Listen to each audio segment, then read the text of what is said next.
Good evening and welcome to the hardest game. My name's Ben Doughty. I'm delighted to be joined this evening by my old mate, former Southern Area Light Welterweight champion Danny Connor. Welcome. Thank you. Right, mate. And also I'm delighted to be joined by my not so much old mate, more current mate, and also former Southern Area Light Welterweight champion Peter McDonough. What's up? What's happening? We're up to. Happy New Year, everyone. Happy New Year to you, boys. Cheers, mate. Same to you. What I wanted to talk about, I wanted to catch up a little bit on what's happened the last few weeks and also look ahead to the most important imminent boxing events of the new year. Now that the dust has settled on Fury versus Usyk rematch, I'd like to ask Danny first because I haven't spoken to him about it at all. What was your take on the fight, Dan? I mean, did you subscribe to any of that kind of school of thought that Fury was a little bit unlucky or not at all? I thought Usyk won, mate. I thought that Usyk done the better work. I thought Fury was busier and Fury chased the fight. But as we know, that is not what boxing's about. Boxing is about hitting and not being hit. And I thought Usyk done that better. I thought his feet were better. I did think that Tyson tried to get on top of him a bit more and tried to work it, work a different game plan, tried to suffocate him a little bit more and outwork him. But Usyk's a generational fighter, mate. He's one in a one in a lifetime. Usyk, like I think he'll go up there he'll go out with all the greats. I think when he's done, and for me, I just thought that he was just that little bit sharper. He landed the better shots. Tyson, don't get me wrong, Tyson's a fucking brilliant fighter and he's done really well, but I just felt like Usyk edged the fight. I thought his work was better. I thought his feet were better. And I just thought he landed the more quality shots. Tyson threw a lot more, don't get me wrong, and he looked busier. But I just didn't feel like he was connecting, if I'm honest. Peter? Well, if there was any judges with balaclavas on that show, it was definitely Johnny Fisher versus Dave Allen. Okay. When we talk about robberies, yeah, we're not, they're not either way the Fury or Usyk fight in the sense of there was close rounds here, there was close rounds there. Listen, Danny knows like I know, like you know, Ben. At the end of the day, you lose by 1 round, I lose by 10 rounds, you've lost the fight. And again, for me, the worst fight on that show for me was Dave Allen and Johnny Fisher. You see it that way as well, Dan? So I think his Wi-Fi might be not as quite as up to speed. What was your take on the Fisher? I'm here. Brought it up. Yeah. Oh, well, pretty much the same as what Peter said. It was bad. I thought that it. Do you know what it is? Some fights like that you can give them a split decision and it's pretty. They're not close. Some fights you get a split decision. Some fights just look a lot wider. Some fights are a lot wider when you're at the fight, but then the cards come in and you think, fucking hell, that I can't see how the cards were with that. And to be quite honest with me, I felt like Johnny Fisher. I think I gave Johnny Fisher the first 4. I think I gave Dave Allen the 5th till the 10th. I gave him through, but obviously he had a 10-8 round there as well. Can you hear me? Yeah. Yes. Yeah. We can hear you. Keep going. I thought he had a 10-8 round. I thought Dave Allen had a 10-8 round, but it doesn't tell the story of the fight. Like I gave it to Dave Allen by 2 rounds, but for me that don't tell the fight because I thought Dave Allen old man him. He was just like the old fox in there, and Johnny Fisher really. I'm honest. What they were banking on was the fact that Dave Allen had been out for a while. And they thought he'd come back and Johnny Fisher would just plough through him. And obviously that's not what happened. But yeah, I definitely think Dave Allen won by 2-3 rounds. I can't see how they'd give it to Johnny Fisher. And I love Johnny Fisher. I like him. I like his dad. I think that fight was stand in really good stead. But again, I think Dave Allen won the fight. I just think, regardless of Gary Rickard saying that he did really take the whole round. But to be honest, even the final round, I felt like he won Johnny Fisher all right. But I just thought that Dave Allen, we done a better work, and I think Definitely. I think that Wi-Fi is playing up quite a lot. Do you? Did you get all that? Yeah, I got some of it, but it was. I mean, I can understand it. I'm just wondering what the viewers are making of it. I think that it was fine before we went live, but now it seems to be. But I understood. Yeah, we understood what you said. I mean, I think this thing about the bigger commercial animal Yeah. being favoured on the cards, Carl. that's as old as time in professional boxing, isn't it? I mean, and presumably that's the way we see it. It's just the idea that there's more mileage in Johnny Fisher and where he's headed than there is in Dave Allen. Even though Dave Allen's a good fighter and he was quite marketable himself But in his do you know day. what, Ben? Yeah. The thing is, sorry to cut in. The thing is, like, yeah, Johnny Fisher is on paper supposed to be like the great white hope, so to speak. But at the same Yeah, time, I don't know how far Dave Allen goes, because the thing is with Dave Allen, I always get the feeling with Dave Allen that he's like a lazy fighter. Like, I don't know, I might be wrong, but he just can't be asked. Like, he reminds yeah. me of he reminds me of James Toney a little bit, like a latter James Toney. Work Like ethic wise, at least. Yeah, the heavyweight version, even the way he boxes, he tries to he does try and sort of slip the shots inside and slip up, and does whatever he's doing. But I just fine. Dave Allen for me won that fight. Johnny Fisher, like I said, I think he'll that fight will definitely stand him in good stead, and he'll learn a lot from that fight. And he's got all the athleticism and all the stuff that that is needed to go far in the game.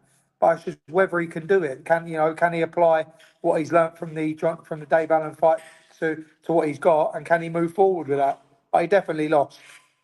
I agree with you that it was still a gut check and a chin check, and he passed those tests. Johnny Fisher, although there's the slightly negative kind of spin on it that people think he lost, he still showed he was not one of them prospects who's going to fold when the water got a little bit deep. Peter looks like he wants to say something before Definitely. I Yeah, move on. yeah, but Ben, what you got to realise is, right. Going back to what we're saying here, what you got to realise is, though, right. We let's not dismiss that Dave Allen won that fight, right. Let's be real about it, right. I want to bring up here as well is right. Got three judges sitting either side of the ring, right? We're all sitting parallel now to a degree on the ring, right? Yeah. Why don't they score fights in cubicles? Yeah, on a team. Yeah, like we do at home in an armchair.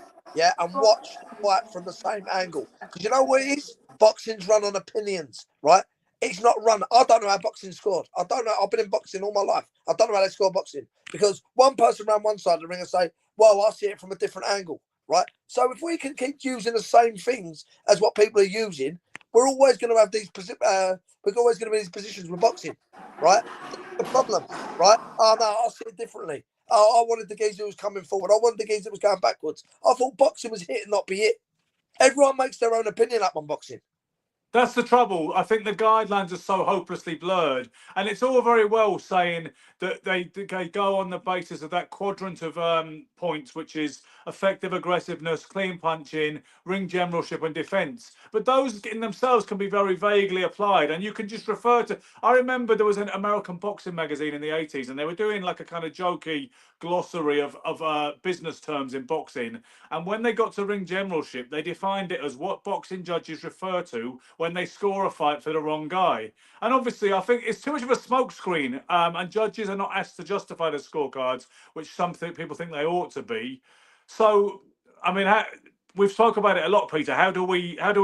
What do we do to improve it? I mean, you had an idea that they should all be on the same vantage point and they should all be earproofed, soundproof, so they're not listening to the crowd or anything else. No, but listen, what we have to start by saying here is, right, there's three of us sitting here, right? We're all trying to give someone a decision on the back of, he's a nice guy, he might have a bigger future in front of him, he might have this, he might have that. But we got to go with who won that night, right? Boxing's all about on the night. It's all about on the night. Listen, I've got nothing. Johnny's a lovely geezer. I've got nothing against Johnny Fisher. But I'm honest in who I think won and who I think lost in the fight. It's like the Tyson Fury fight. When we sit there and talk about Tyson Fury fight. Now, you know what would have happened in that fight if he could do it? He would have made that boring. But Usyk made that fight because when Tyson weren't sticking on him, Usyk was sticking on him. Usyk kept going at different levels. Yeah, right. Listen, whether it was by 1 round or whether it was by 10 rounds, Usyk won that fight. And that should apply whether someone's a champion or challenger, by the way. I know so many people subscribe to that Horiel narrative that he didn't do enough to take the belts. Funny enough, I even heard Danny Connor say that once. I believe when he lost to, I think it was when he lost to Tony Owen, he said he didn't do enough to take my belt. But I can understand why a fighter might say that, particularly in the aftermath. But I don't subscribe to that. I think it's got to be called down the middle, no matter what the, no matter who holds the title or titles.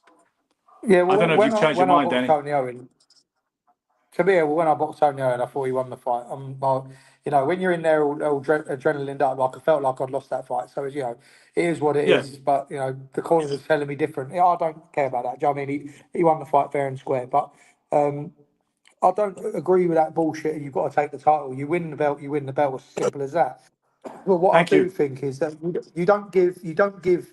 There's no points that are given for like. Listen, Dave Allen was in control in that fight, and if I'm honest, it looked after the third round, like third, fourth round, it looked like a man in there with like a kid, like Johnny Fisher.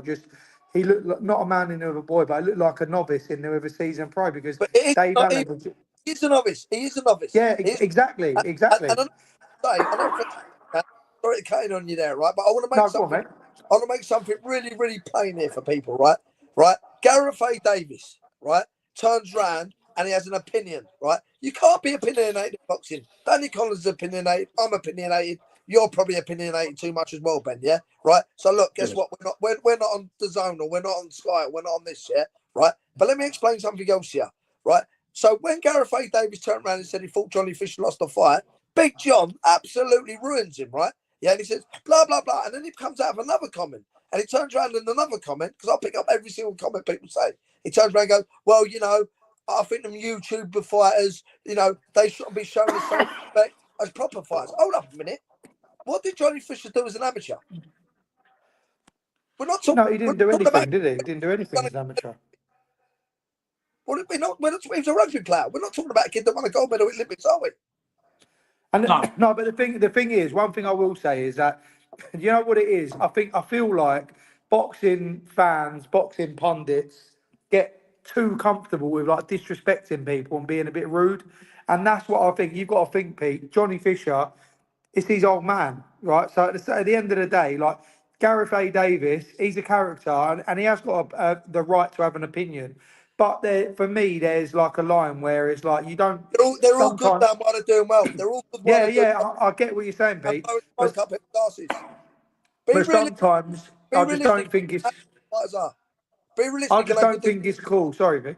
I just don't think it's cool. Like, I think sometimes they're disrespectful, and that for me is what I feel like.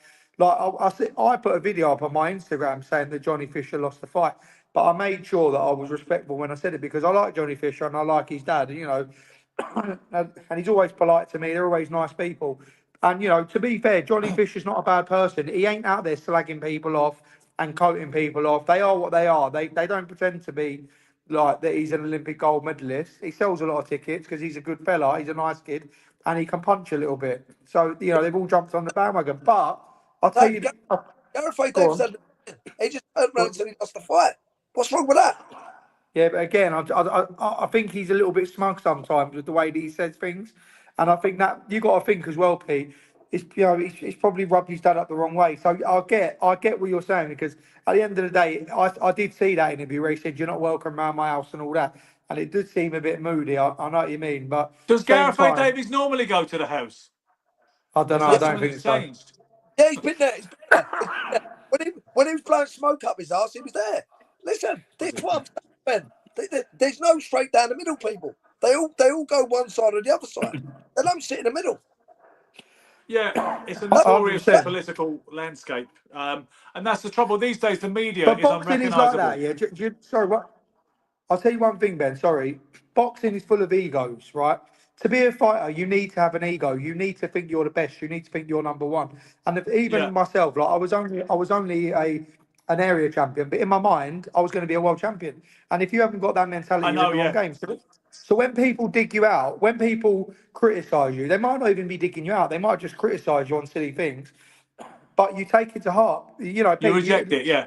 yeah, you don't like it. Like Pete, we know how it is because you say you don't care. Myself, Pete, other fighters, but really and truly, you do care because you've got to have an inflated ego of yourself to be a fighter. You have to. Absolutely. And when Yeah. people get slagged off, it hurts your ego, and you come out and you. But with Johnny Fisher, I don't really get that. I don't feel like he's like that. I feel like he's just a nice kid. But So yeah, moving on from Fisher, where does Tyson Fury go from here with 2 back-to-back losses? Maybe dispute. Go on. Personally, if I'm Tyson now, like the geezer's made silly money. Like if I'm him, personally, I think he's got a lot left in the tank. Don't get me wrong. I don't think that there's. I think Usyk is the bogeyman of the division. I don't think anyone beats Usyk. The only person that I think will give Usyk a run for the money, based purely on the styles make fights thing, is Bakoli. I think Bakoli gives Usyk a tough go. But if I was Tyson, personally, I'd go and fight Joshua, and then I'd retire. I wouldn't. Oh yeah, I wouldn't go. I wouldn't try it. No, that'd be it for me. He's made hundreds of Yeah. millions. He's got nothing else to prove. What else? What else? Pete? Joshua should retire tomorrow. Yeah, he's done an amazing job. I've probably got 70% African kids in the gym. Yeah, boxing. Right on the back of Joshua. Right, he's done great for British boxing. Right, Tyson Fury. I told to retire before he even fought Usyk. I said you shouldn't fight Usyk. I think he beats you. Right, I told him to his face blatantly. Right, got a laughing face back.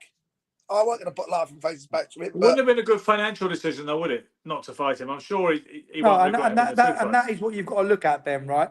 At the end of the day, like a lot of these fighters now don't really give a shit about belts and stuff like that. Like it's not like it was years ago when I turned pro, I wanted to win the ring title and I wanted to win them belts. Yeah, but fighters now, it's like we live in this fucking Instagram generation where no one Yeah. really gives a shit about belts. They just care about money, and that's fine because money and belts is the main thing. But Tyson, I feel like Tyson and Joshua are both at the point now where, like, obviously Joshua's a lot more diminished than I think Tyson is, beat, and I think beats him Yes. Tyson, and I, in 3 rounds. Beats him in three yeah, rounds. yeah, 100%. I think Right, Tyson right, stops AJ. Tyson right. stops AJ early, and I've said that from the start. But for me, if I was both of them guys, I think if they don't fight now, I think they'll regret it when they do retire. But I just think that they should have their fight, and they both deserve it. Earn a couple of 100 million quid each, and just ride off into the sunset, and then let the likes of Dubois, Bacoli, and all that sort of try and take the mantle. Dubois was in the ring very quickly after the Fury Usyk rematch on December 21st. But does he definitely get through Joseph Parker? He's saying Usyk, let's settle our differences because of In the 4 rounds. controversy when they fought Oh, in Poland. I think he walked through Parker in 4 rounds, mate. You do? I think Parker's had a little bit rub of the green, right, with the fights he's had. Right, we're talking about Deontay Wilder that was absolutely shot to pieces. Yeah. Do you know Yeah, what I personally think I agree with Pete. I do think that he beat Zhang. That wasn't an easy fight, but I don't know. I think that Dubois is definitely like an improved fighter, and Yeah. I think the timing is I right. mean? Confidence, Yeah, isn't it? I think the timing is right for Dubois to stop Parker. Like I like Parker. I like his style. I like the fact that he's turned into this like slippery type of boxer. But I just think Dubois. Listen, we all know about Dubois' power, and he can he can crack, and that's one thing he does. I think if he catches Parker, I don't think Parker hits him hard enough to keep him off. And I think if Dubois lands on Parker, it's over. I could see him knocking Parker out before in 6 rounds, if I'm honest. See what Julian McGowan said here. This is the way I feel about it. The strange landscape we live in today, which differs from the one I grew up in when I first, fell in love with boxing, is that he says boxing irony. AJ will get the Fury fight coming off a one-sided drubbing. It didn't Yeah, quite but work that way when I was young and I yeah, was but hanging on every mate, fight. Ben, sorry to cut you in again, but the thing is this, right? You've got to realise is that boxing when you was coming up, and when Pete was around, like when we was all sort of younger, boxing was a different business altogether. There weren't as much money in it as there is now. It was a lot more different. Boxing now is not the same as when we were younger, right? And Do I and spend too much time lamenting that fact?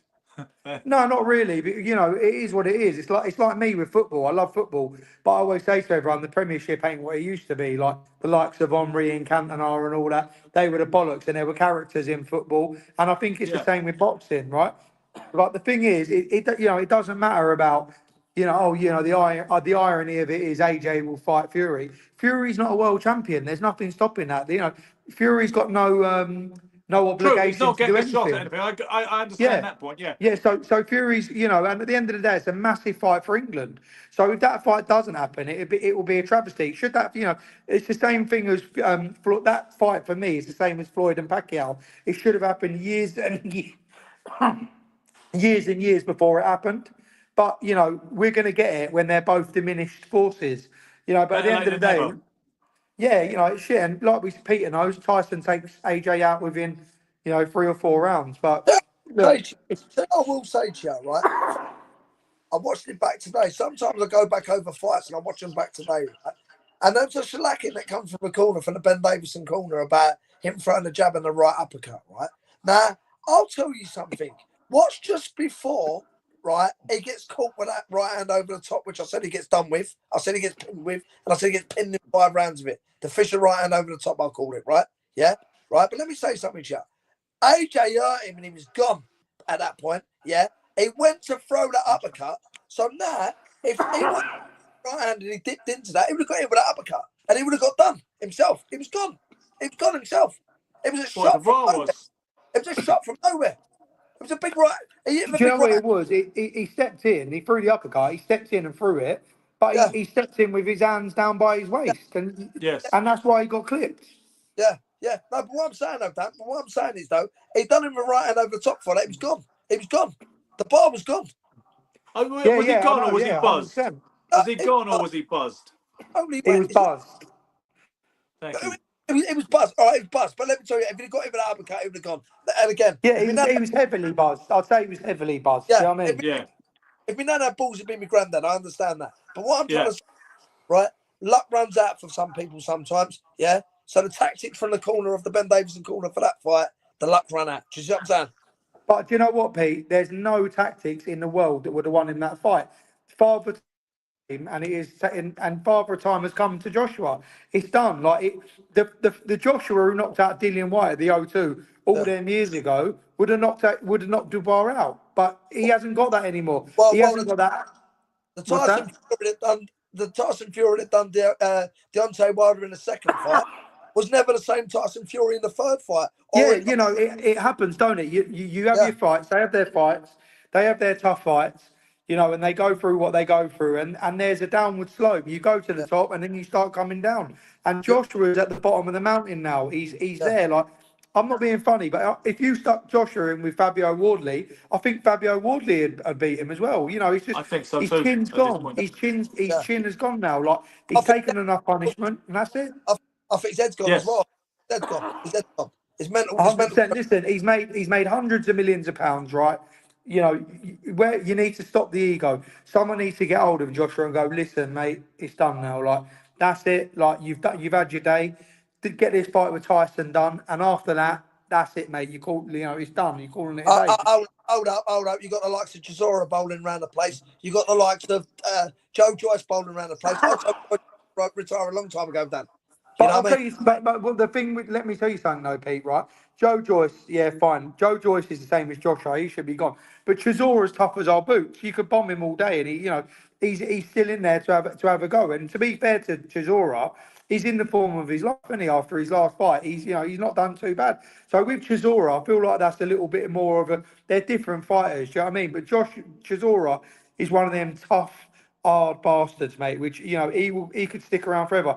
A bit like yourself, Pete. You know, like you was tough as fuck. So you could have gone on for a lot longer than you did, but you got out. Yeah, but he's been taking a lot of shellackings, Dan.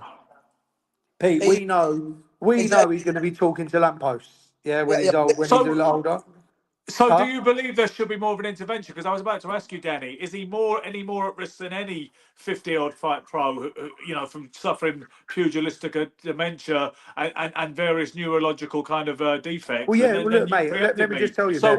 what morally, what is the position on that as a Well, boxing for collective instance, boxing fraternity? how old is Chisora? about 40, 39 and 40, I believe. Well, I recently got turned down for my license, didn't I? Because I'm 38. Yeah. Yeah, So we want to talk the about that board. as well, don't we, later? Yeah, He's fine. Yeah, older but the than that. board turned me. He's older than 40. He's older than 40. So look, the board turned me down for my license. I'm 38. Yeah.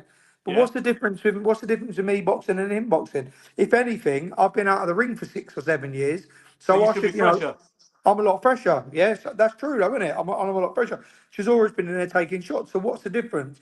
That I don't want to get into It's slagging not the an board off. equitable decision, Dan, and you Hey, know it's because he's a bigger commercial animal. And they'd use it against you, your inactivity, when you could spin that around and say, well, surely I've been saving myself from what you might be worried about because I'm 100%. not. Yeah, And the thing is, Ben, as well, as a fighter, yeah, fine. A lot of fighters are stubborn and they're like, no, I'm not done yet. I'm not done yet. But me as a person, I'm one of them people.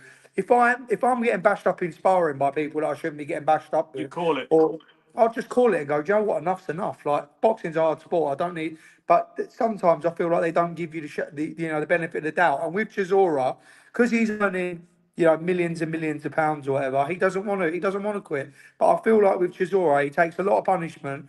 And I feel like, let him have a couple more or whatever. But there's got to be a date when you're like, The listen, cut-off this is point. enough now. Yeah, enough's Yeah. enough. Like, do you know what I mean? I like Chisora and he's done a lot for boxing. And, you can't not like him. He's got his downward points. He's negative points. But at the same time, you need to save him from himself, I think. Dan, take the emotion away from it. Take the emotion away from it. We know the sport's a dangerous sport, yeah, right? We never thought Nick Blackwell was going to get the injury he got against Eubank, was we? Yeah, Fittest true. kid in the world, right? Let me tell you something. That man has took shellacking after shellacking after shellacking. Been in war after war after war. Big heavyweights whacking him on the chin. Yeah, believe me, he is definitely 100% going to be talking to lampposts. 100%. He was 41 a couple of days ago, by the way. And I should remember because I posted a picture of him in my story. You know that thing you do? You say happy birthday such and such. And to be honest, it's not about them, it's Yeah. about us. Because I've never wished Manny Pacquiao a happy birthday. You know why? Because I've not got a fucking picture with him. So that's Yeah. kind of an admission of what that's really about. That's just a social media flex, isn't it? Happy birthday, Yeah. But yeah, Andre Ward. Sugar Leonard. I think he should, enough's enough. There's a certain time. It's like you said, though. I think it's just, if the face fits, if you're earning a few quid, then they'll keep you in. If you're not, then you don't. It's as simple as that, isn't it?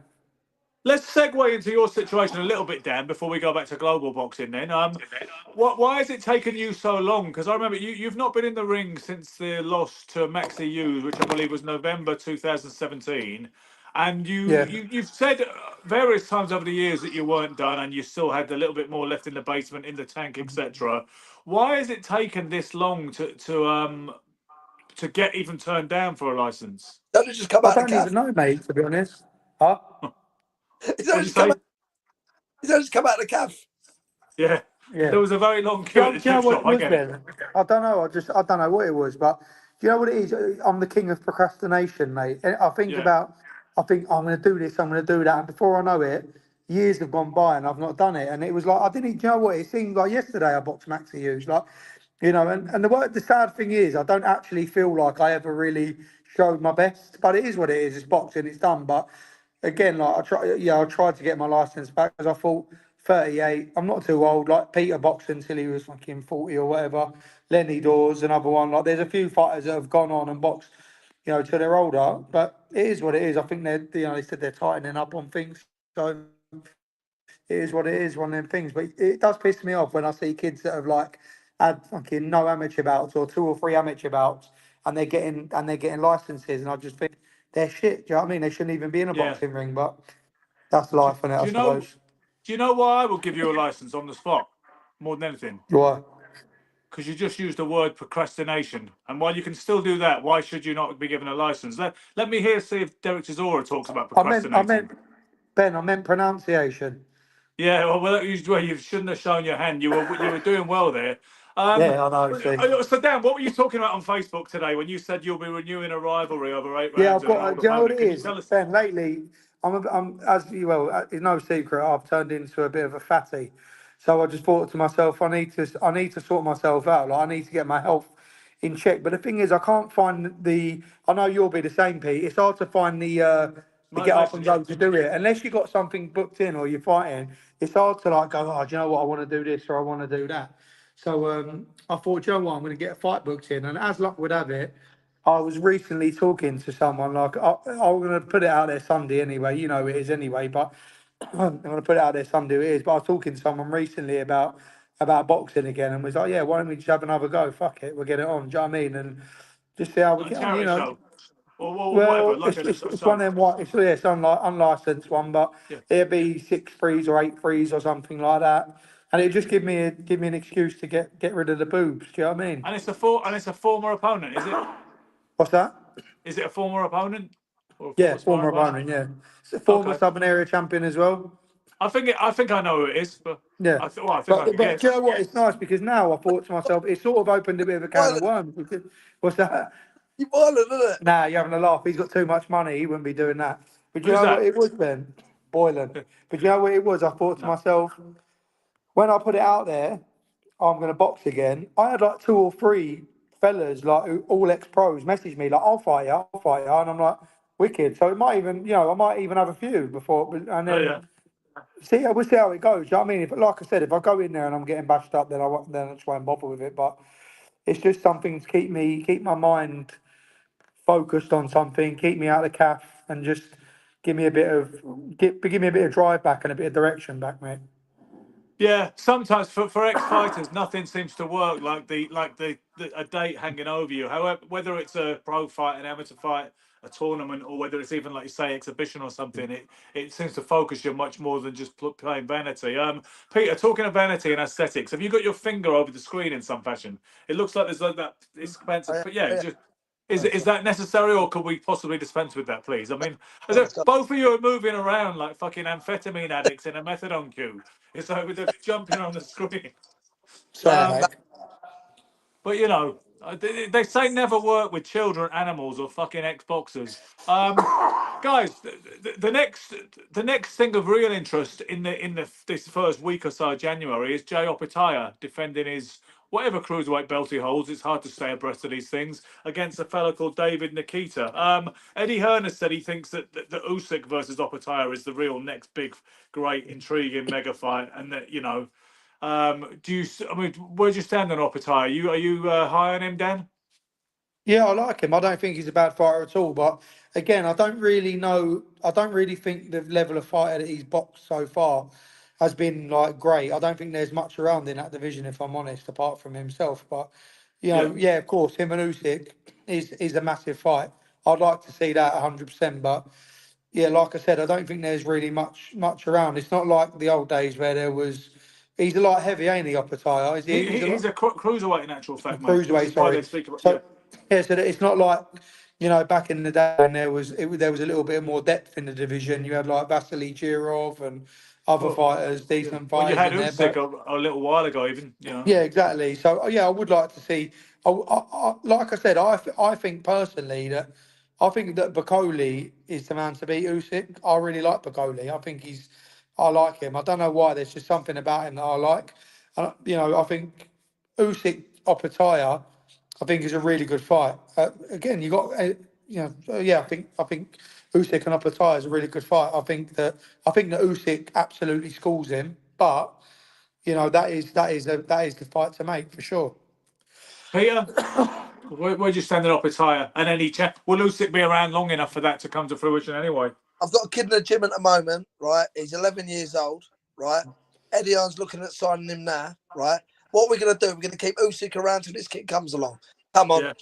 retire. He's a great, yeah, right? He's beat everybody in front of him, right? Irrelevant of what level we think these people are, or these heavyweights are today, or these cruiserweights are, right? Yeah, he's the greatest, one of the greatest. I won't say he's the greatest, but one of the greatest of our generation. The only person I would say that he wouldn't have beat is Lennox Lewis. For me, Lennox Lewis is number one heavyweight of all time, right? Yeah. But I believe he's up there. He's up there with Ali. He's up there. He's like a white Ali, in my opinion. I don't think his No, I don't know resume about that. matches up too much against Ali's, quite honestly, if we were to go resume for resume. I've resolved tonight. I'm not going to be too opinionated, and I'm not going to I'm not going to shout either of you two down because it's about you more. I get lots of time to talk, so I may not agree with that, but I'm not usually interested in hammering that opinion down. I So don't. that's To fair be enough. fair, mate, I don't think she's hanging about though, Ben. I don't think she's hanging about. He's 37 years old himself now, right? He's been Yeah. in some fights. Let's be honest. He's really a cruiserweight, and he's not an heavyweight. He's really a cruiserweight. He speculated going back down. I don't know how serious he was, boys, but he has speculated. He said that he doesn't enjoy being at heavyweight because it requires certain things of him in terms of his diet and training. Because it's not his natural weight and it's not his natural size. I remember, fighters hate dieting normally, right, Danny? And they normally hate dieting. But I remember Chris Eubanks said he actually hated going up to cruiserweight. He said because he'd gotten so used to eating one small meal a day during his middleweight and super middleweight days, he didn't enjoy eating 3 big meals do a you know day to what? become a It's funny, cruiserweight. right? Because now I'm a fat cunt. I don't enjoy it, and I yearn for be in camp. I think I'd Yeah, love to be in camp now, and I'd love to be in good shape, and I'd love to live box because I hate the way I am now, and and you do miss that routine, and you do miss that like Spartan existence. Do you know what I mean? yeah. Whereas I now, I just being able to just go and do what you like. It's not for me. It's not a great like a Lost its great charm. existence. It's lost its. And the Yeah, thing is, it's not. pictures come up of you. There's pictures on Facebook come up from like 11 and 13 years ago. I see of you or me and you back in the TKO gym, and you look so skinny and I boyish. know. And it is remarkable, isn't it? I mean, you're still a good-looking guy. It could be worse, Cheers, mate. but Thanks. but I do Yeah, see pictures of you back in the day, and I think, God, Danny was this little stick of a I fighter. know, man. It's mental because in my mind, it's like when when you're there, you think, you love going out and eating and fucking getting like. Well, I say getting fat. When I used to get to 75 kilo, that was when I was fat. Like I used to think, oh fucking hell, I'm well fat. Yeah, But now you look back here and you think, oh mate, I'd love to be 75 kilo. Do you know what I yeah, mean? Fucking, exactly. It's all. it's mental. I'm sure you can relate to that, Peter. 100%. I remember being Jesus Christ. But at least I used to walk about at 12 stone anyway, aren't we? Yeah, yeah. Do you know what Yeah, I mean? same. But I used to walk around. hey, Go on, mate. yeah, but it's I don't know. Look, listen, father time hits, you get older. You know what I mean? Listen, I don't believe that your metabolism slows down that much. I think you just lose discipline. Yeah. You lose. You just lose the desire for it, didn't you? You just think like before, I used to go out running like every fucking night, even when I weren't in camp.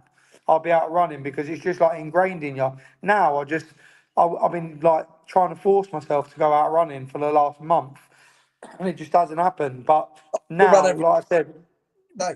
Every day. what's that, mate? I run every day still. No, you don't. Yeah, Listen. These last 2 weeks, I've not run yet. I run every day, 5 mile every day. I'll be on the show. Are you serious? I'm serious, every day.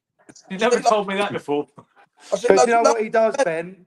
Ben, He runs 5 mile, but he stops at every pizza shop on the way. Ben, Yeah. I've always run. I've always run. Yeah. Even when I went, Seriously. Yeah. yeah, Yeah. even when I went to the gym, I'd run. Even when I went to the gym, I'd run. Yeah. Boy, Ben, I'll tell you something. I'll tell you a funny story. Yeah, I don't talk when about about running. I'll tell you a Go on. funny story about Pete when we was running. Yeah, we went over to it was when MGM first came around, right? So Pete was in camp for the Dean Burn fight, and Jamie Conlon was in camp as well. And in the In house was Marbella. me, Yeah. yeah, and in the house was me, Pete, and Jamie Conlon. Yeah, so we was all, but obviously you got to imagine I'm not in camp. I'm just out there sparring Peter. Jamie's in camp and Peter's in camp. So Peter's a right moody cunt, and so is Jamie, right? So I'm like, obviously, I'm like winding up video and every cunt, Yeah. like champagne up. Always. So the next day we went out to go running, and Peter's right cranky, right? And I said to Jamie, I was like, listen, I said, we'll do this run. I said, Peter was moaning, like, everyone stick together on the runs, don't run off from each other and all that, yeah? So I Yeah. went to Jamie, listen, we do the run, and when we get to the last kilometre, me and you sprint off and leave Pete, yeah? And he went, yeah, all right, we'll do it, right? So we've got to the last kilometre, and we sprinted off, right? Oh, Ben, honest to God, mate, he was so angry. He didn't speak to us for about fucking 2 days afterwards. Like, he was so, where you're in camp and you're doing weight and you're just moody about everything. Yeah. It was Yeah. fucking brilliant. and we got where the run finishes.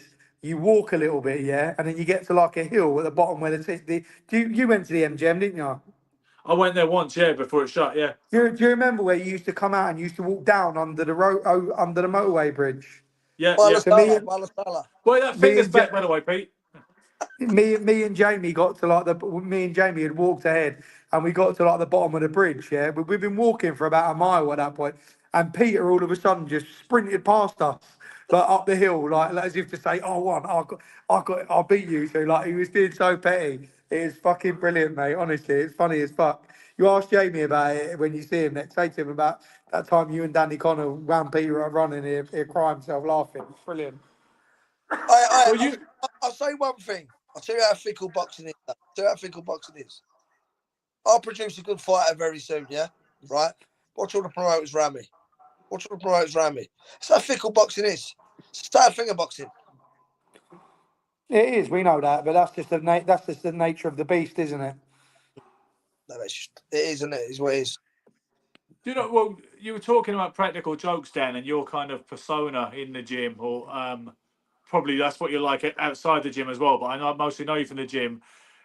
So anybody who knew you back in those days, TKO and everywhere else in the Wilkie gym, knew that you were just this complete kind of like 24/7 prankster with the old Bernie spoon and this and that. Who's the most famous boxing person you played a prank on? Probably Billy Joe.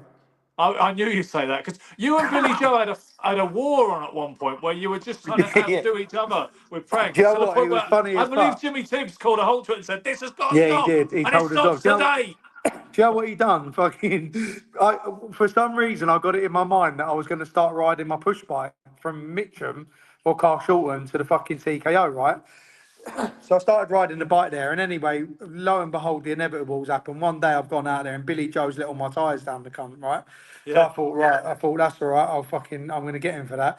So he's walked in the gym the next day, and he's like, "Oh yeah, like, I've got these new shoes or whatever." I can't remember. They were like new Louis Vuitton shoes. They would cost a few quid. So I thought, yeah, right, I'm going to get him shoes, right? So I ran down the shop and I bought like a massive thing of cocoa butter, like squeezy bottles of it. So he's gone out to train and I filled his shoes up with cocoa butter, yeah. And yeah, anyway, he's walked in, but he knew what I'd done, yeah. So he went, he put his foot, he looked in his shoe and see one of them had cocoa butter.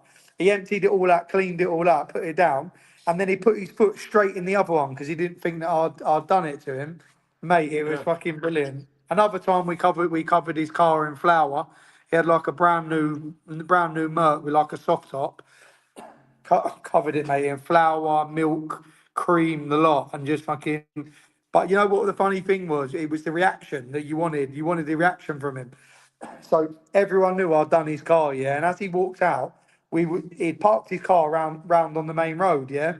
So not in the TKO car park. You know, you used to come out and you'd walk to the calf and along that Yeah, main road there. yeah, So everyone's ran over to the gym, all of us, me, Mark Tibbs, Billy Morgan, there was loads of us, all ran over to the window to look. And Billy Joe's walking around with his bag on his shoulder like that. He got to the end of the road and he see the car, yeah? And he just stood there, he dropped the bag like that, and he went, and you could see he went to turn around to walk back in, and then he thought, I'm not going to give him the satisfaction of doing it. So he like went to walk back in, stopped, picked his bag up, and just walked over to the car, got in the car, and he never said a word about it to me. And then he said to me, it was funny as fuck. He went, "Oh, you can't." He went when I was driving home. He said it looked like a ghost car. He went, all the flour just like flying off the roof. He went, it looked like something out the ghost. He went, it looked like something out the Ghostbusters. It was funny as fuck, mate. He was so brilliant. that's, as much as Billy Joe used to get a bit of flack in the media, on social media, and in the mainstream media for playing jokes on people and doing certain things which was seen as being in poor taste. In his defence, he has been the recipient and the victim of some of these Oh mate, pranks as and well. So listen, it's all, Billy Joe's just a wind up. He done me a blinder with Jimmy Tibbs before. Him and Jimmy Tibbs done me bad with a wind up. I was in the gym and Billy Joe went. He went to me. Jimmy was in the office and he was talking about one of his old fighters. I can't remember who it was, but it was a heavyweight who he'd got to like 16-0 or 17-0. I think it might have been Wayne Llewellyn or something like that. I can't remember. yeah, But he went, yeah. I had this fighter. And he got to 17-0 and he left. And I went, Jimmy, I said, you know why he left you, don't you? And he went, why is that? And I went, because he wanted to be the best, yeah. And like Jimmy went, yeah, shut up, Danny, like laughing. But you know, as soon as I said it, I thought to myself, I've overstepped the mark there. I shouldn't have said that Yeah, because Jimmy's that's like, a boxing god. yeah, I said, yeah, he's like a boxing god, isn't he? So I thought, oh, that's a bit rude. I shouldn't have said that to Jimmy there.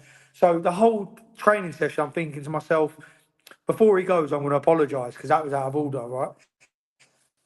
Obviously, Jimmy didn't give a shit. Do you know what I mean? But Billy Joe, the fucker, was in the office and he said, as soon as I see you say it, he was like, I knew you didn't, you knew, like you overstepped the mark. He went, I could see it in your face. So what he done was he went up to Jimmy and went, Jimmy, please, like, wind Danny Let's up, wind him pretend. up. Like, Yeah, yeah, so I was skipping on the rope, right, but outside the office. I could see Jimmy with his fucking suitcase going to walk out. Remember that wheelie suitcase he had on yeah, wheels? yeah. So he's got Blue it and one. he's walking. Blue one. Yeah. He's walking across the gym, and I went to go over to him and go, Jimmy. And as I walked over, and he went, Danny, can I have a word with you? Yeah. And mate, my heart just dropped. Like, he beat me to it. Do you know what I mean? My heart just dropped. I thought, oh, he's gonna fucking have a right go at me. Sorry, mate, I got back cough in a minute. So he went, Danny, yeah, as he he went, Danny, he went, come here, yeah. And as I went to walk over to him, he fucking got me in a headlock like that, yeah. And he went, what did you fucking say earlier? Yeah. Yeah. I went, oh, Jimmy. I went like that, like I melted into the floor, Ben. I was like, oh, Jimmy, I'm sorry. And then Billy Joe was just fucking, I just see them both start laughing. I was like, you cunts, mate. They done me like a kipper. Like they done me bad, mate. But it was funny as fuck, to be honest. Yeah, and Jimmy still could be a scary guy because he obviously he's that kind of character. He has a certain past that is out there in the public domain. He wrote an autobiography, described those years, and Jimmy is that kind of guy, isn't he? That he's not the sort of guy to be taken lightly. There's a power there and a strength there. But what we'll talk about before we wrap up, guys, the next mega show of 2025 would be the Bivol Beterbiev rematch, which is a typically stacked card, you know, in the Riyadh season tradition. Can't really call it a tradition. They're too new on the scene, aren't they? But starting with the main event, did you think the right guy won last time, both of you? With Danny first? Oh, I don't know, it was a 50-50 fight. I thought it just could have gone either way, if I'm honest. Yeah, The Beterbiev won, but, I personally fancied Bivol's better boxing. I liked Bivol, but at the end of the day, I can see why they gave it to yeah, Beterbiev. And if I'm honest, I think the next time round, I think Bivol beats Beterbiev next time round. But again, it wouldn't surprise me if it went either way. It's a 50-50 fight. But yeah, I thought Bivol won again.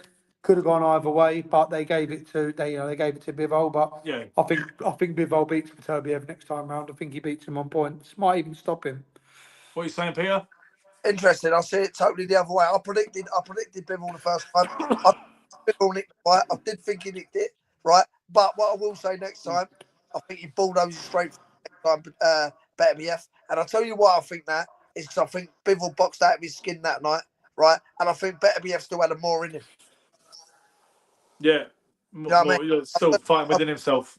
Because I'll tell you what he done. I think he started too slow. If he starts faster, I think he gets him out of there. So, okay, I know that you both. I mean, for what it's worth, I thought Bivol might have nicked it. I wasn't scoring. Yeah. I always make that. Yeah. I always make that distinction. If I didn't score it round by round, then I don't claim to have an ultimate opinion on the fight because it's just an overall impression. I thought Bivol might have nicked it, but like Danny, like yourself, I don't have a huge problem with it going the other way. And I don't know what I think. Maybe the thing is, I think the consistency probably is a Beterbiev. Could Beterbiev do even better than that? Possibly so. Could Bivol do any better than that? Maybe not. So I see what you say. I see why you lean Good fight. towards. Fight.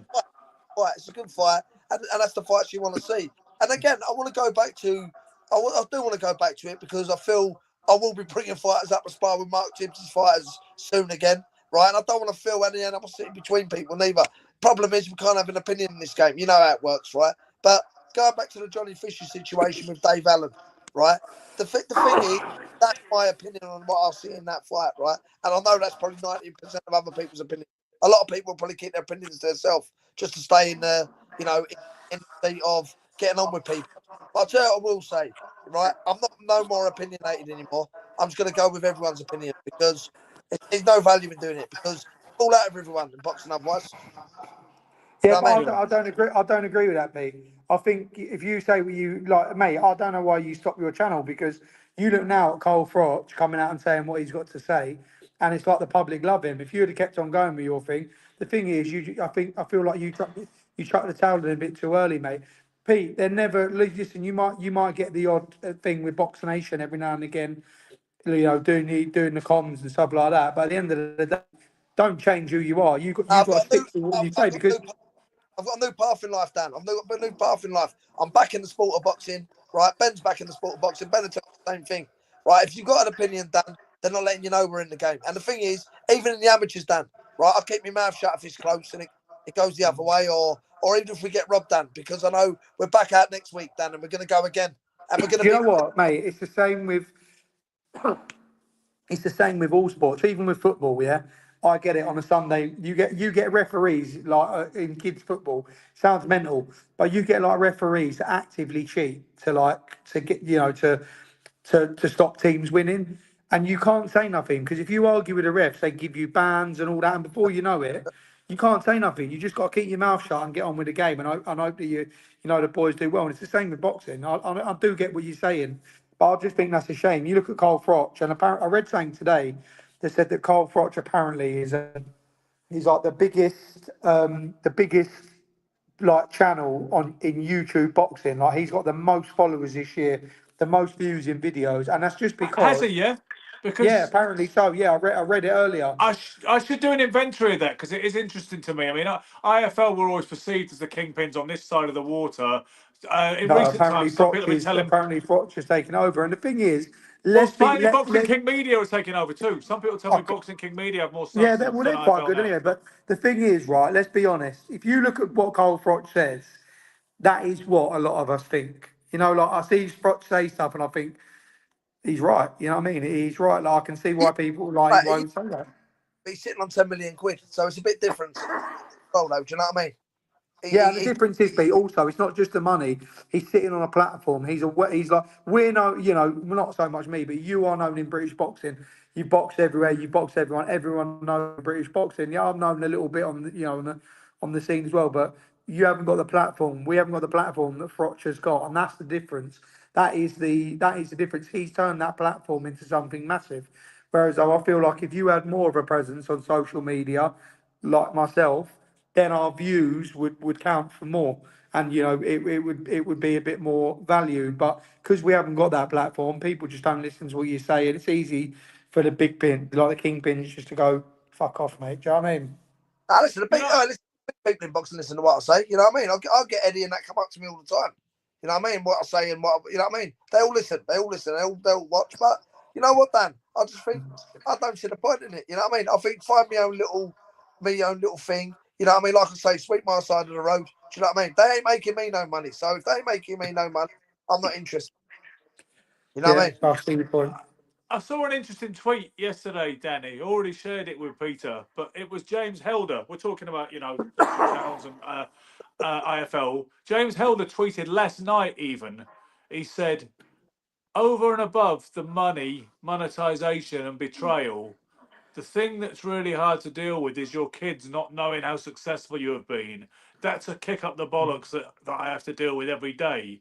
That is Yeah, James Helder talking about being ousted from IFL TV or, not being on yeah. board with it anymore. When he obviously helped to build it, and it was very much about the two of them in the early days. I don't know what happened there. I've always it's none of my business. But nonetheless, I'm a little bit kind of curious. But it just jumped out at me last night on New Year's Eve, You know 2024. what? It is a massive shame because um, I don't really talk to James no more. We had a little bit of a falling out over something silly, but I Yeah, 100% get what James is saying because James James and Coogan were IFL TV. They made that out of nothing and built yeah, it up. And it was, no one really knew what happened with James and IFL TV. Like there was whispers of what, some stuff that went on, but no one knows what's actually no, true, what's actually false. So you can't really, at the end of the day, I'll tell anyone who asks, like James was an absolute, pivotal. He was pivotal in IFL TV and in boxing media. And I always say to James, I don't know why you don't start your own thing up. Well, I used to say it to him all the time. I don't know why you don't start your own thing up. You know what? I always say it to Sonny Donnelly as well. I don't know why you don't Yeah, start something up because yourself. Because he seemed to finish rather disillusioned with the whole thing too. When I saw yeah, him a few years ago, and that kid was doing really well, and you could see he was like a little bit like a kid in a sweet he shop, he has thinking, got he's got such a good personality, Sonny Donnelly. "I like Like him a lot." really good. Like everyone likes him. All the boxers like him. Really good talker. Knows how to ask questions with like he knows how to ask the penetrating questions. But because he's cheeky, he gets away with it and he gets He an was such answer. a game kid because he was so young, Yeah, and he lovely went. kid. Not every kid of his age could have gone into that environment with that confidence. But when I saw him, Dan, a 100%. few years ago, he said, "I hate boxing now, and I have nothing to do with it." You know, when you become resentful and embittered about something because it didn't Yeah, treat you well, and it puts yeah, you it's a off shame. everything. You It know, is. It's a shame, but again, I get 100% why James would feel like that. And I expect. Do you know what? I expect Peter feels a little bit like that, and I feel a little bit like that because you feel like you give so much to the sport of boxing, and when you just sort of when you come out of boxing, you are sort of brushed to the side and sort of like fobbed off, and you're like sort of worthless. When at one time, all these promoters would be kissing your ass and trying to get you you on their used to text shows. Eddie And Hearn every couple of days, didn't you? When you made idea that you had, and did he respond to you much more back then than he yeah, would do Eddie, today? mate, I'm not being funny. Like when they was doing the prize fighters, like mate, Eddie would always message me like, "Oh, who do you think for this prize fight? Who do you think for that prize fight? Like, who can we get here? Who can we get there?" Like, I used to talk to Eddie quite a bit. Like, now, I talk to Frank quite a lot.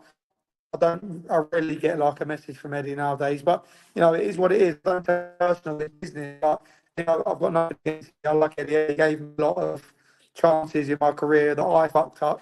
I could have done a lot better with my thing, but I was a bit immature at that time, and I didn't realise what I had on my plate. But at the end of the day, it is what it is. I don't expect anything from anyone. Eddie's a businessman. He's a nice geezer, and I like him. And when I see him, I say hello. We shake hands. But that's boxing for you. You can't. I'll Like, you know explain. what? I'll explain to you the situation. I'll explain to you the situation how it works, yeah? Right, this is how boxing works, yeah? Right? When you see all these new guns come through the door, yeah? Right? 6 months down the line or whatever, right? Yeah? As long as they don't get opinionated, yeah? They keep them in boxing, right? They're clueless about what's going on. They're signing Olympians after these people. Signing Olympians. God knows how they're getting. What experience and what knowledge are they giving these people, right? But guess what? Long as you're doing it for the promotion side of the view, yeah, right, and you don't say too much, yeah, they'll keep you on board, right? And that's what happens, and that's the Do you truth know of what it. it is, Ben, as well, right?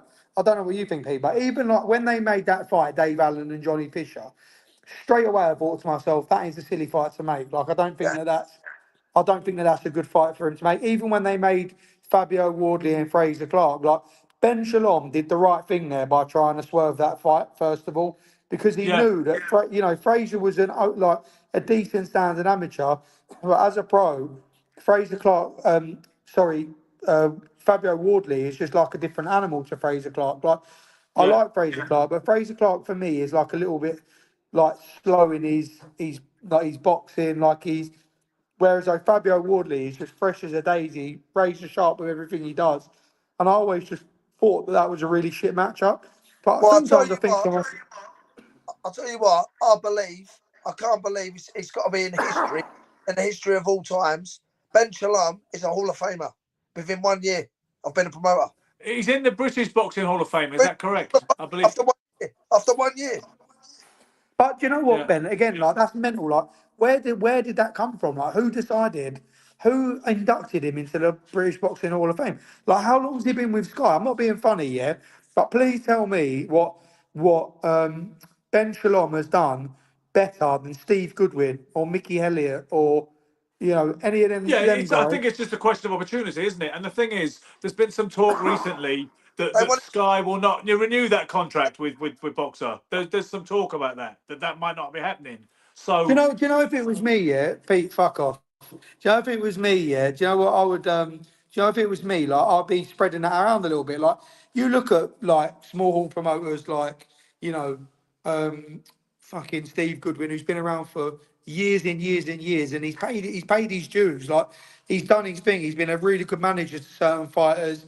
he's been a really good promoter. I look at Johnny Yeah. Clark coming through now. You know, there's some really good promoters there. Why not spread it around a little bit? Like, put some money into fucking grassroots British boxing and help the fighters out, help the promoters out, keep it booming. Like, I'm not being funny, but Ben, I'm not being funny, right? Do you honestly think that if you said to me, Dan, is your budget's 10 million quid this year? Go out and do us a year's boxing. I bet you now I'll do better than Ben Shalom would. Yeah, well, I'm sure you could do everything he's done. I don't doubt that for a second. And that's no disrespect to Ben Shalom, right? Because at the end of the day, he's just gone out there, he's done his thing, and you know, he's just trying to do what he's doing, like, you know, pave his way.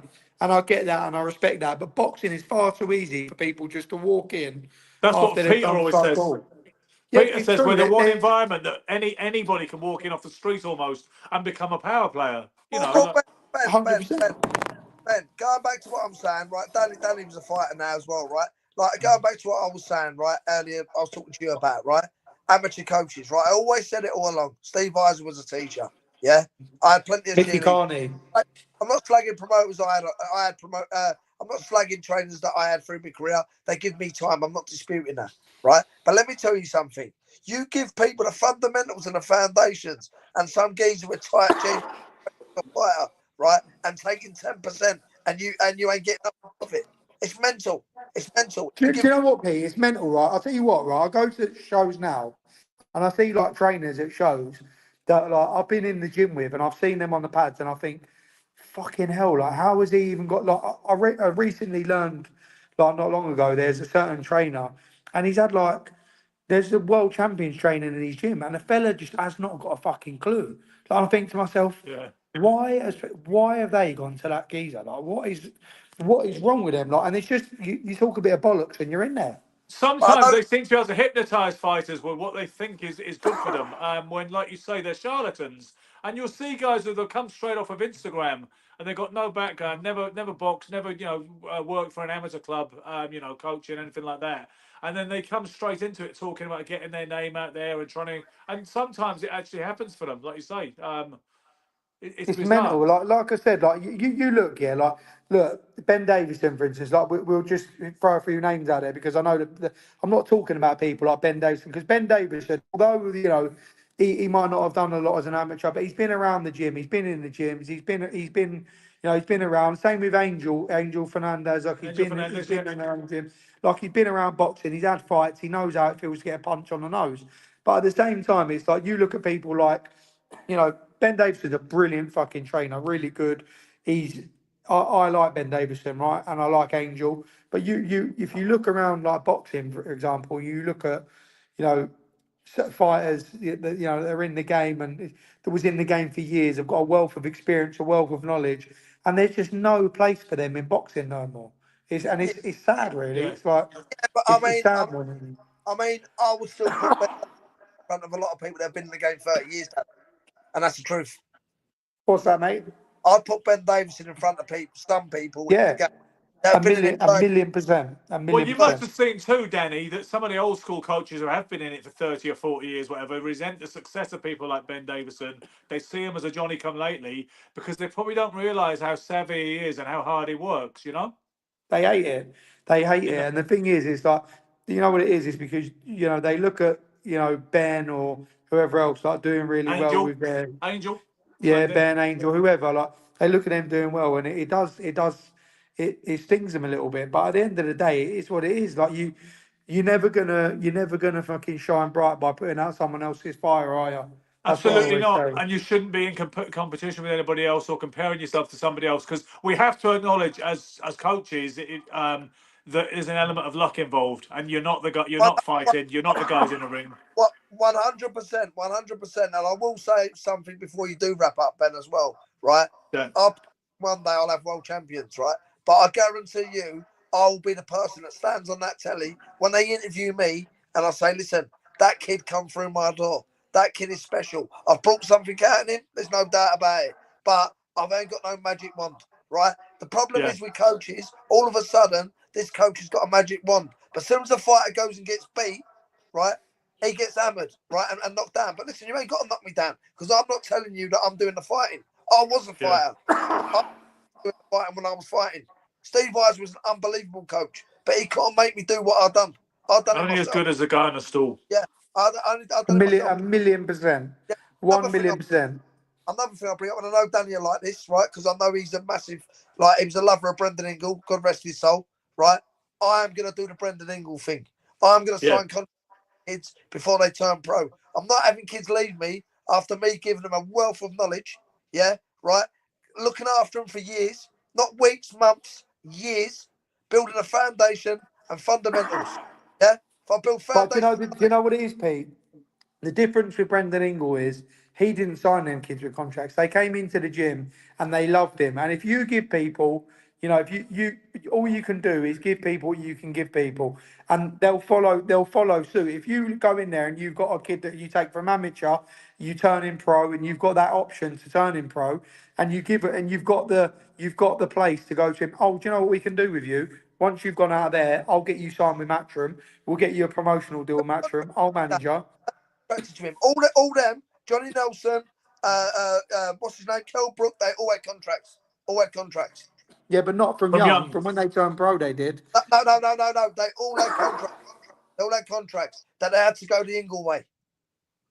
It's That's why. interesting, I don't know about Danny. There's a book called Off on the Ropes by a guy Yeah, called Jeffrey Beattie yeah, about the Ingle Winkelbank phenomenon, and he tells an anecdote which he obviously got from Brendan and Naz, where Naz was about 14, sorry, no, even about 12 or something, and they're going along in a minibus after a show, and he says, "How much money you reckon I'm going to make then, Brendan?" And he said, 40 million quid if you listen to me, and I want 25% of it. And supposedly Naz said, "Don't know about that, Brendan. That's a lot of money." And he seemed pretty serious. And so supposedly Brendan stopped the thing and said, "Get out, you cheeky little prick, you, and don't darken my doorstep again." And then Naz stayed away from the gym, supposedly, according to the story, for a week. And then he comes back in a week later and says, "I've spoke to my dad, Brendan. You can have the money. You can have the 20. You can have the 10 million quid. The 25%." Which ended up coming Yeah. more or less true, I would have thought. No. Yeah. They did contract kids. They did just contract. I'm not saying like they put him when he was 12 years old, right? But as they was getting to that stage, Dan, I'm not talking about 11-year-olds. I'm not talking about Yeah, 11-year-olds. I know that. Like I'm, 16, 17, 18. I'm talking about seniors, Dan. I've got seniors in the gym at the moment. I'll tell you something. As Mickey Duff said, if you want loyalty in boxing, get a dog. Now, I'm not talking about a kid supporting my club, yeah, boxing for the Fisher, yeah, right, and boxing at night. I'm on about a kid giving time to him in the day as well, Dan. So you're giving time to him. Do you know Yeah, what I mean? that's what Julian's saying there. Their civil agreements effectively it is because you're basically a self-employed contractor. You're not employed. Do you know what I mean? Yeah. So it's not it don't really They're count not for really fuck all. enforceable compared to a lot of They're not. contracts in other worlds of commerce. When you're self-employed, mate, I could walk into work on Monday, work all the way through, and on a Friday they go to you, "Thanks, you worked really good this week. You've grafted your bollocks off. We don't need you anymore. Thanks, see you later." And you can't do fuck all about it. And it's the Yeah. same with boxing. I don't know. Well, I don't know. I don't know if Julian McGowan, is versed in law, but I mean, like contractual law and stuff like that. But like I said, I don't think it really amounts to fuck all. Like the most you can do is tie a fighter up. But I just think if you treat people nicely and you treat people good, I think that, a lot of the time, well, you'd like to think they stay loyal, but you never Dan, know, do you? people No. bounce. People bounce. People blow down their ear holes and they bounce, mate. People bounce. Yeah, Listen, true. and I'm not telling you got right. I'll tell you what it is. I'm not telling you got to give me 10%.